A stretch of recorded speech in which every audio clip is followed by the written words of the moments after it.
He thought he was only clearing out his late parents' garage before selling their house. But behind a locked steel cabinet was a secret someone had tried to erase for over 30 years, and the moment Martin Coulson opened it, powerful people would do anything to stop him. Subscribe now and uncover the mystery with Martin until the very end. I never imagined that unlocking my parents' garage would become the moment that divided my life into two parts: everything before that day and everything after it. My name is Martin Coulson. I am 34 years old, and for most of my adult life I stayed away from my hometown of Ashbrook. My career as a freelance architectural photographer kept me moving from one city to another, documenting buildings that would outlive the people who designed them. I liked living that way because it gave me an excuse not to think too much about home. My parents understood my choices, and even though we didn't see each other often, we talked every Sunday without fail. Then everything changed. My father suffered a sudden stroke early in the spring. He survived only 8 days. My mother tried to stay strong, but losing him after 41 years of marriage broke something inside her. Just 6 weeks later, she passed away quietly in her sleep. The funeral felt unreal. Friends, neighbors, and relatives kept telling me my parents had lived good lives. They told me I should remember the happy memories. They told me time would heal everything. None of those words made the silence inside their house any easier to live with. 3 weeks later, I took unpaid leave from work and drove back to Ashbrook with one goal: sell the house, close the estate, return to my normal life. That was the plan. The house stood at the end of Cedar Hollow Road exactly as I remembered it. White wooden walls, green shutters, a wide front porch where my father used to drink coffee every morning before work. Even the old maple tree in the front yard looked unchanged despite the passing years. Inside, everything remained organized. My mother had always believed every object deserved its proper place. Her books were neatly arranged. The kitchen cabinets were labeled. The closets smelled faintly of cedar blocks. Nothing felt abandoned. It simply felt as though they had stepped outside for a moment and would return at any second. That illusion disappeared every time I remembered I was now the only person with a key. For the next several days, I sorted paperwork, donated clothes, and packed family photographs into labeled boxes. The work kept my mind occupied. The garage, however, stayed closed. I kept finding reasons to postpone opening it. Maybe because that was where my father spent most weekends repairing furniture, sharpening tools, or building things that nobody had asked him to build. It felt like his space. Opening it felt strangely personal. Finally, on a cool Thursday morning, I carried my coffee outside, unlocked the side door, and stepped into the garage. Dust floated through narrow beams of sunlight entering from the small windows near the roof. Everything smelled like motor oil, dry wood, and old cardboard. The workbench still held jars of carefully sorted screws. His toolbox sat exactly where he had left it. 2 bicycles leaned against the back wall. Garden tools hung from metal hooks. Nothing surprised me. In fact, the room looked almost disappointingly ordinary. I walked slowly around the shelves, making a list of items that could be sold with the property. Old lawn mower, air compressor, extension ladders, camping equipment. Nothing valuable enough to attract attention. Then I noticed something that absolutely did not belong there. Against the far wall stood a tall gray steel cabinet. Not a regular storage locker. It looked industrial, heavy. Its doors were reinforced with thick steel bars. A digital keypad sat above a traditional keyhole. I stared at it for several seconds. I had grown up in this house. I had spent countless afternoons inside this garage helping my father organize tools. I had never seen this cabinet before. That made no sense. Either it had been installed after I moved away, or my parents had deliberately hidden it from me. I walked closer. There was no company logo, no labels, no visible hinges. Only one small sticker near the bottom. Climate-controlled unit. My father had never collected expensive antiques. He wasn't a gun collector. He didn't own rare artwork. Why would he need climate-controlled storage inside his own garage? I tried the handle. Locked. I entered random numbers into the keypad. Nothing. The cabinet remained completely silent. I stood there much longer than I expected, trying to imagine what could possibly justify such security. Family documents. Emergency cash? Old military records? Every possibility sounded less convincing than the last.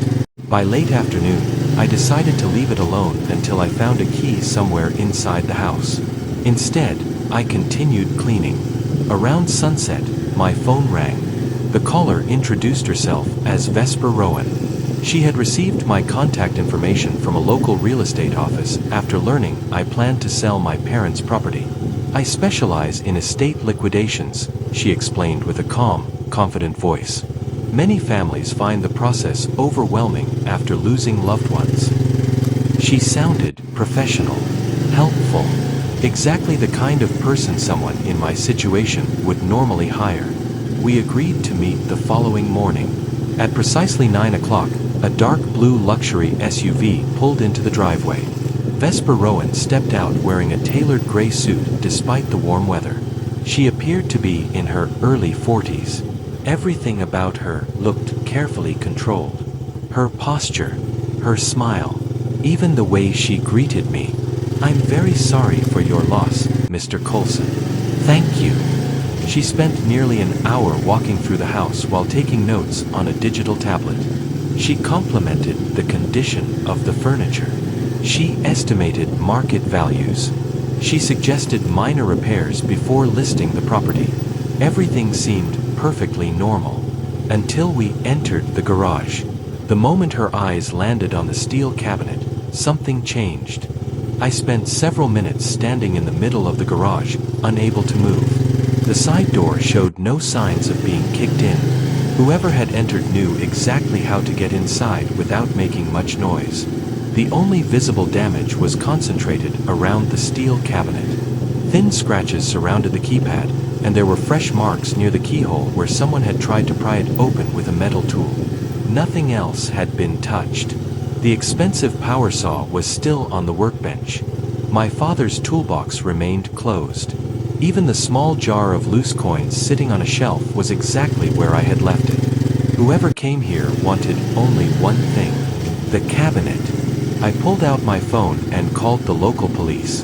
An officer arrived about 40 minutes later, took photographs of the damaged lock, and walked through the garage with me. "There aren't many usable footprints," he said after looking around. "Looks like they wore shoe covers." "Can you tell who it was?" He shook his head. "Not from this. We'll file a report, but unless we get security footage or a witness, there's not much to go on." Before leaving, he asked an unexpected question. "Did anyone besides you know about this cabinet?" I hesitated. "Only one person." "Who?" "A woman named Vesper Rowan." He wrote her name into his notebook without commenting. After the police left, I locked every door in the house and returned to the cabinet. If someone had risked breaking into the property just to reach it, whatever was inside had to be important. The problem was obvious. I had no key. The keypad required a 6-digit code, and after dozens of random attempts it temporarily locked itself. There had to be another way. I began searching the garage more carefully than ever before. Every drawer, every toolbox, every storage bin. My father had always been methodical. If he had hidden a key, he probably left some kind of clue. Hours passed. I found old photographs, receipts dating back 20 years, letters from neighbors. Nothing connected to the cabinet. Frustrated, I finally opened my father's large red toolbox. Inside, everything looked perfectly organized. Wrenches were arranged by size. Screwdrivers rested in foam cutouts. At first glance, nothing seemed unusual. Then I remembered one of my father's habits. Whenever he wanted to protect something important, he never hid it inside the obvious compartment. He always taped small items underneath objects where most people would never think to look. I lifted the toolbox. Nothing. Then I turned it over. A strip of faded black tape held a tiny brass key against the bottom. My pulse quickened. The key was surprisingly heavy for its size. I hurried back to the cabinet and inserted it into the lock. It turned smoothly. One click. The mechanical lock released. But the cabinet still refused to open. The keypad flashed red. Access code required. So you planned for 2 layers, I whispered. The key alone wasn't enough. I leaned my forehead against the cold steel door, trying to think. If my father had hidden the key in a place connected to one of his old habits, maybe the code followed the same logic. He never used birthdays for passwords. He thought they were too predictable. Instead, he liked numbers that meant something only to him. I searched the garage again, but found nothing. That afternoon, I moved inside the house and started opening drawers I hadn't touched before. In the kitchen, I discovered one of my mother's recipe binders, its pages worn from years of use. As I flipped through it absent-mindedly, a folded note slipped onto the floor. It wasn't a recipe. It was a grocery list written in my mother's handwriting. Milk, rice, coffee, flour, and beneath those items, almost as an afterthought, she had written 6 numbers. 051984. No explanation. Just the number. Something about it felt deliberate. I carried the note back to the garage. The keypad waited silently. I entered the digits one by one. 0, 5, 1, 9, 8, 4. For a brief second, nothing happened. Then the keypad turned green. A soft mechanical hum echoed inside the cabinet. The heavy locking bolts slid backward. I wrapped both hands around the handles. My heart pounded so hard I could hear it. After all the mystery, after the break-in, after Vesper's strange behavior, I was finally about to discover what my parents had spent years protecting. I slowly pulled the doors open. The first thing I saw wasn't money. It wasn't jewelry. It wasn't anything I had imagined. Row after row of clear sealed containers filled the shelves from top to bottom. Inside them were carefully labeled seed packets, glass jars of soil, preserved leaves, and stacks of handwritten notebooks arranged with incredible precision. Who would build a fortress just to protect plants? Then my eyes landed on a sentence written across the cover of the nearest notebook. Do not allow Rowan Botanical Foundation to obtain these samples. My stomach tightened. Rowan. The same name Vesper carried. Before I could reach for the notebook, headlights swept across the garage windows. Someone had just pulled into the driveway. My first instinct was to slam the cabinet shut. Instead, I stood frozen, staring at the headlights cutting across the garage floor. Whoever had arrived stopped the engine but didn't get out immediately. I quietly closed the cabinet doors, leaving them unlocked, and stepped outside through the side entrance. It wasn't Vesper Rowan. An old silver sedan sat in the driveway. A woman who looked to be in her late 70s slowly climbed out, leaning on a wooden cane. She wore a navy coat despite the mild afternoon and carried a weathered leather satchel tucked under one arm. "Are you Martin Coulson?" she asked. "I am. My name is Dr. Ilara Quince." The name meant nothing to me. I taught environmental biology at Blackridge University many years ago. Your mother and I worked together. That caught my attention immediately. "My mother never mentioned you." "I know," she replied with a tired smile. "She wasn't allowed to." Those words sent a chill through me. I invited her inside the house, though I never mentioned the cabinet. We sat at the kitchen table where my mother had spent countless evenings preparing dinner. Dr. Quince looked around quietly before speaking. "I heard Vesper Rowan visited this property yesterday." I nodded. "How do you know that?" "A neighbor recognized her vehicle and called me." "You were expecting her?" "No," she answered. "I was afraid she would come eventually." The room fell silent. Finally, I reached into my backpack and placed one of the notebooks from the cabinet on the table. Dr. Quince didn't even open it. She simply stared at the cover before letting out a long breath. So they kept everything. You know what's inside. I know exactly what it is. She carefully opened the notebook and turned several pages without hesitation. Detailed sketches of plants filled every sheet. There were soil analyses, temperature records, handwritten observations, and maps marked with colored pencil. This research began over 30 years ago, she explained. Your parents weren't gardeners collecting unusual seeds. They were documenting something that shouldn't have existed. I frowned. I don't understand. She looked directly into my eyes. They discovered a native plant species capable of restoring heavily contaminated farmland naturally. It removed industrial toxins from the soil much faster than anyone believed possible. I stared at her. My parents never worked as scientists. No, she said softly. Your father was a mechanic, and your mother taught elementary school. But discoveries don't always happen inside laboratories. According to Dr. Quince, my parents had stumbled across the plant while volunteering to restore abandoned land outside Ashbrook decades earlier. Curious about its unusual growth, they contacted researchers at Blackridge University. That was where she became involved. We spent years studying it together, she said. But before the research could be published, outside interests began asking questions.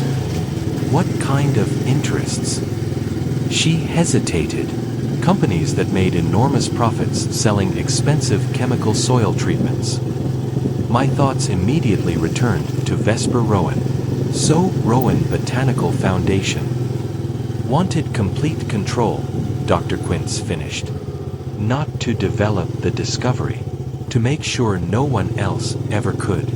The notebook suddenly felt much heavier in my hands. If this research is real, I asked, why didn't my parents tell anyone? They did. She reached into her satchel and removed an old newspaper clipping. The headline described a university greenhouse fire nearly 28 years earlier. The fire destroyed every official research sample. But these survived. She nodded. Your parents secretly took their original field samples home the week before the fire. You think the fire wasn't an accident? I stopped believing it was an accident a very long time ago. Before I could ask another question, my phone vibrated on the table. The screen displayed a single message from an unknown number. Stop asking questions about the garage. Next time, we won't leave empty-handed. I read the message twice before showing it to Dr. Elara Quince. She didn't look surprised. Instead, she slowly removed her glasses and sighed. They've moved faster than I expected.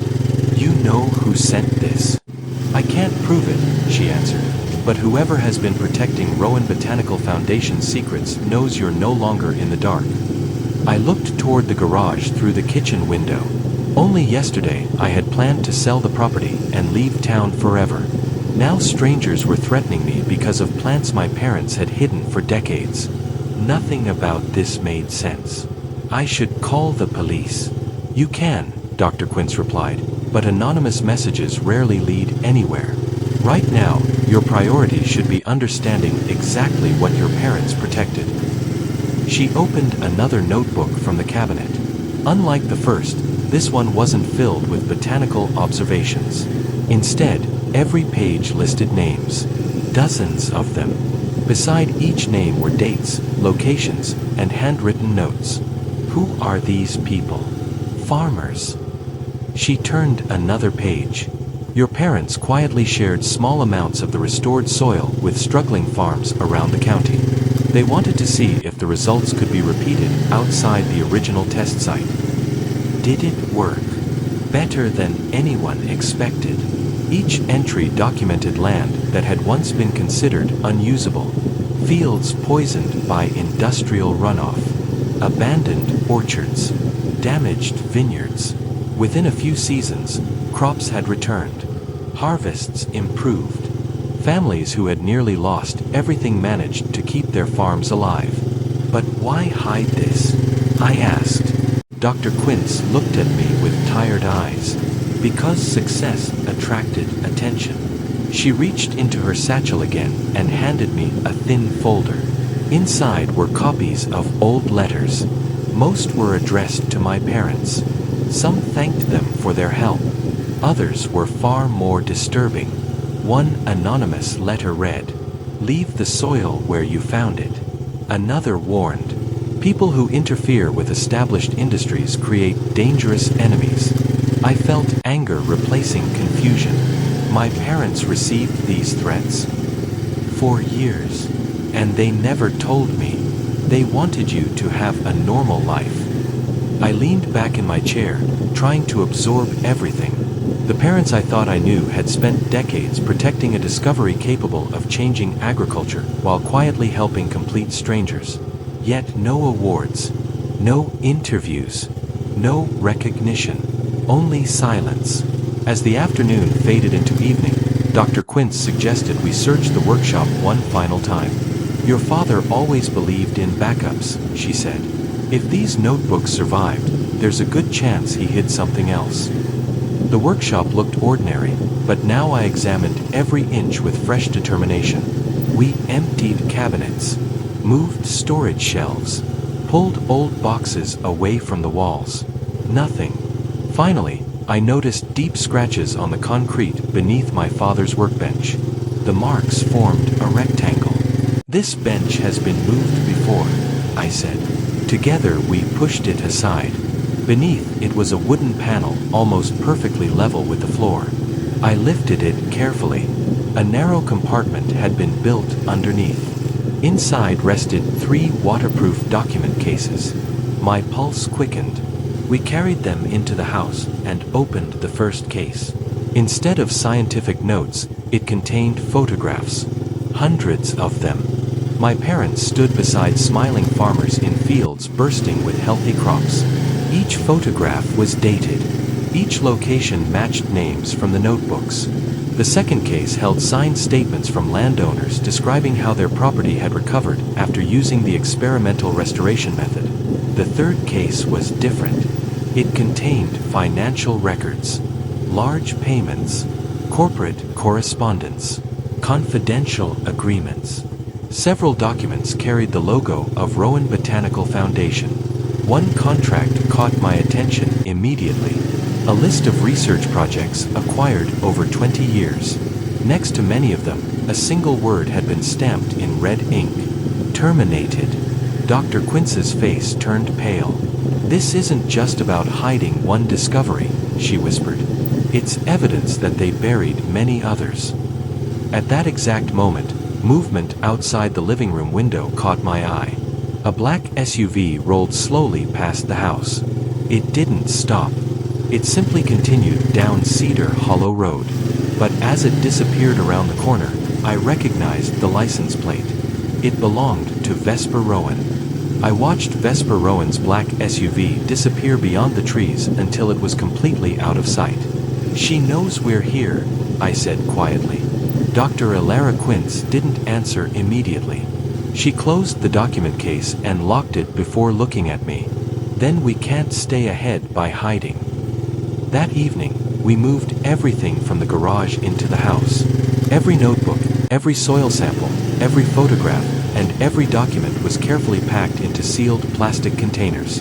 I no longer trusted the garage to protect anything. Before putting the files away, I made a decision my father would have appreciated. I photographed every single page. My professional camera captured every signature, every map, every handwritten note, and every laboratory record in high resolution.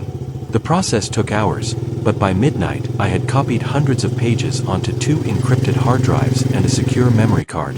"If anything happens to the originals," I told Dr. Quince, "the evidence survives."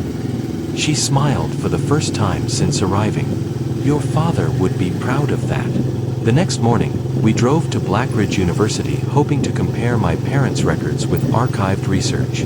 The campus had changed over the years, but the science library remained exactly where Dr. Quince remembered it.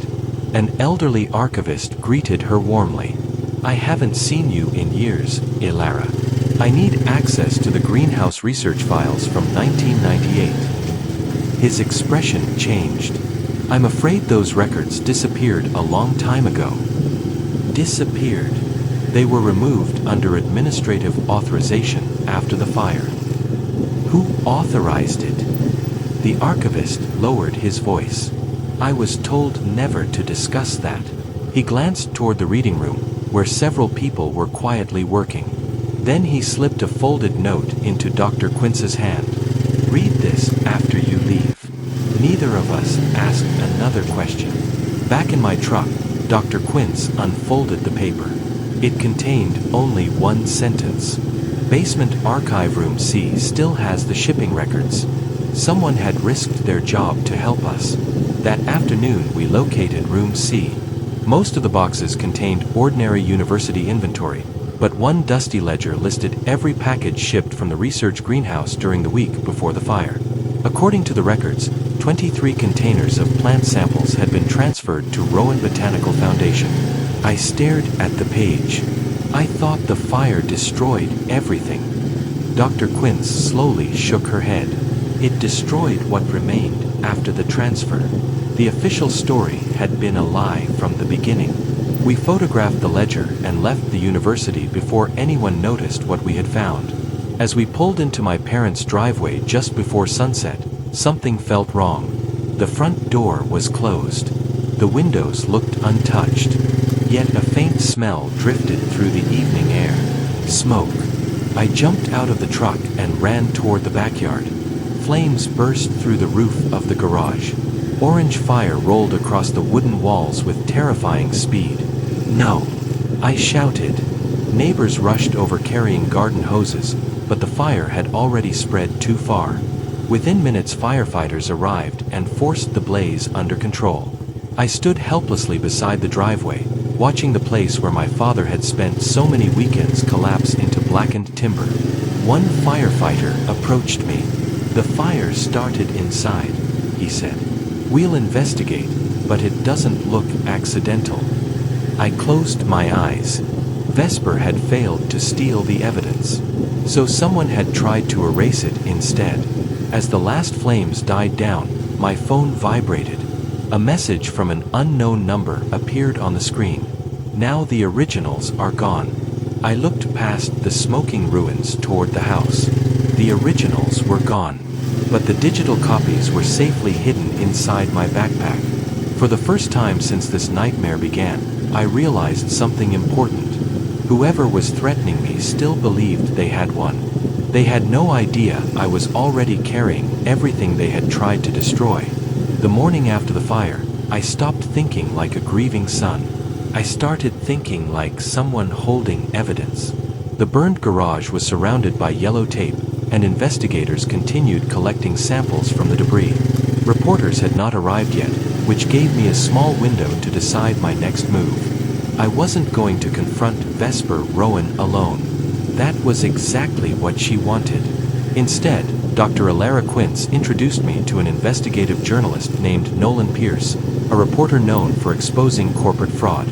We met in a quiet office above a local newspaper, where I placed my backpack on the table and connected one of the encrypted hard drives to his computer. For nearly 2 hours, Nolan remained silent as he examined the files.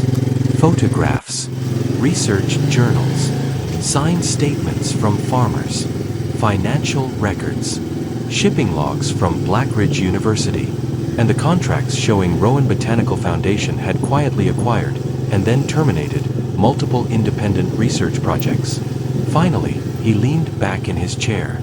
"This is far bigger than one company," he said. "This shows a pattern. Can you prove it?" He nodded slowly. "With these records, yes." Over the following weeks, Nolan's team verified every document. They interviewed former university employees, retired farmers, and even 2 ex-managers who had once worked for Rowan Botanical Foundation. One after another, people began talking. Some admitted they had been pressured into silence. Others revealed that promising environmental studies had disappeared after being purchased by the foundation. The story spread quickly. Local newspapers picked it up first. Then, national media. Within days, government investigators announced a formal inquiry into to Rowan Botanical Foundation's business practices. Vesper Rowan responded with a carefully written public statement denying every accusation. It lasted less than 48 hours. A former financial director voluntarily handed investigators thousands of internal emails. The correspondence matched the contracts my father had hidden beneath his workshop. The evidence was overwhelming. Television stations broadcast the story across the country. The foundation's board members resigned one after another. Funding was frozen. Civil lawsuits followed. Although Vesper negotiated a plea agreement that allowed her to avoid prison, the consequences were devastating. Her professional licenses were permanently revoked. Every organization she served removed her from its board. Her reputation, built over decades, disappeared almost overnight. For someone who had spent her entire life protecting her public image, that became the punishment she feared most. Months later, scientists finally examined my parents' preserved samples.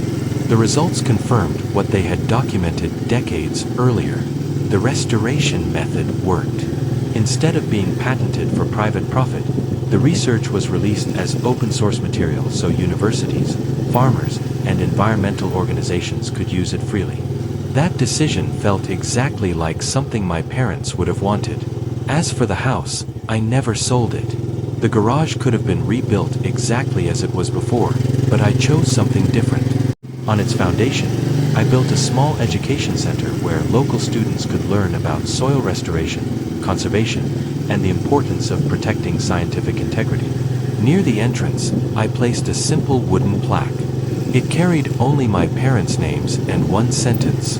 They believed knowledge should help everyone. Sometimes visitors ask me whether I regret opening that old garage.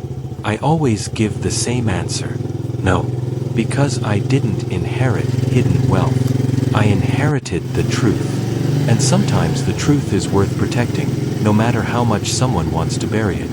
Thank you for staying with me until the end of Martin Coulson's story. If you enjoyed this mystery filled with twists and hidden secrets, don't forget to like this video, subscribe to the channel, and turn on notifications so you won't miss the next original story. I'd love to hear your thoughts in the comments. What would you have done if you had opened that garage?